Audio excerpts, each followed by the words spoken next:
So hi, I'm KB with Nerdophiles. How are you both? I'm doing Good, Katie. How are great. you? Doing well, thank you so much. Are you So I coming just to have us to from the say, moon? yes, absolutely. I Ah, said, why not Thank spend my day you. coming Long from the distance moon? call. thank Yeah. you. And Absolutely. it's everything that you'd hope for, isn't it?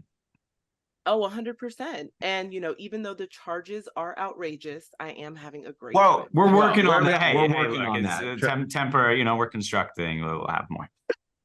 Exactly, exactly. What? Well, I just have to say that this show is fantastic. It's so good. Thank you. And you guys do just great performances that's bringing just so much depth and heart and soul and so many different things to the roles. So I'll start with you, Nicholas.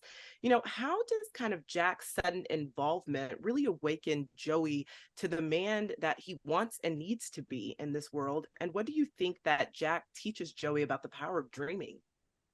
Ooh. When we first meet Joey, he's only been, raised by a single mother, who has done her best, but there's this feeling, I think, within Joey that his father left him when he was 2 years old.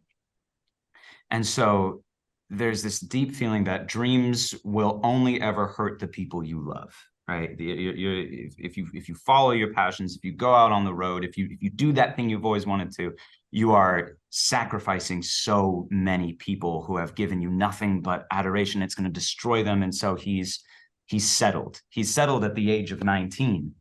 And when Jack comes along, with these dreams of the moon, and not only that, but employing him and telling him you can change people's lives with dreams. It's a total 180.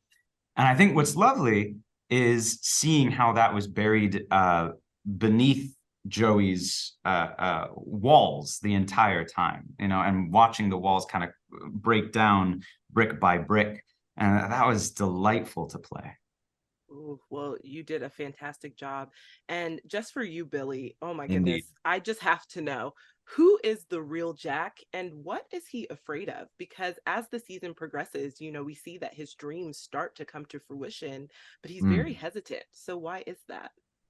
Well, I think he's old enough to know what league he can play in. And I think he has told himself the story that he's comfortable in the Bush League, even though aspirationally he thinks he's in the majors. Where he's comfortable without all the pressure is the Bush League.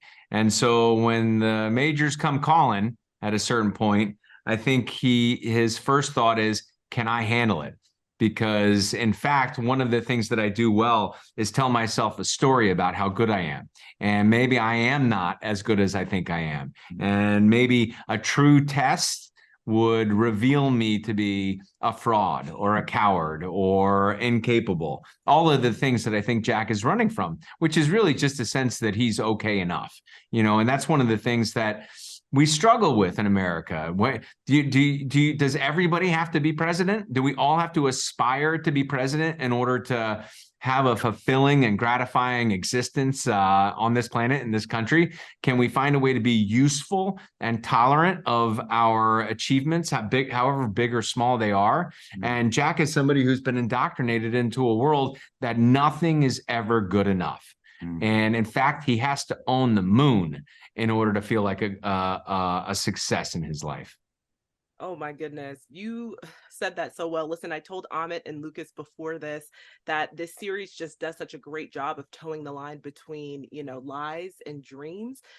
And I think you're right. I mean, to a degree, I think people will empathize with Jack just a little bit, even if, he is kind of the con man or the dreamer of the ages, we'll let them choose. But I think the show is just really incredible. And just thank you so much for taking the time to chat with Nerdophiles. Really appreciate it.